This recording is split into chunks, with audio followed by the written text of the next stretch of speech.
Как немка полюбила кыргызский язык. Виктория Кринвальд – популярная в соцсетях учительница кыргызского языка. В кыргызском языке есть выражение «нанджаву».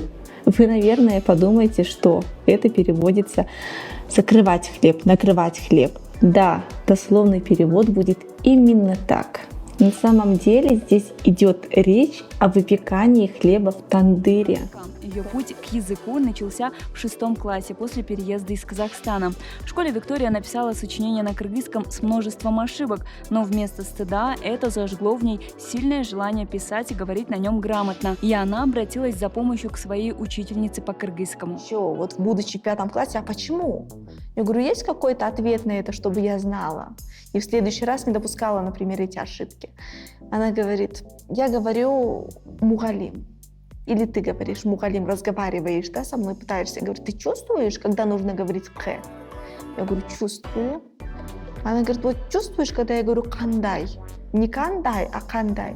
Ты, говорит, чувствуешь? Я говорю, я чувствую. Она говорит, это чувствовать надо. Я вот эти слова помню, говорит, чувствовать надо.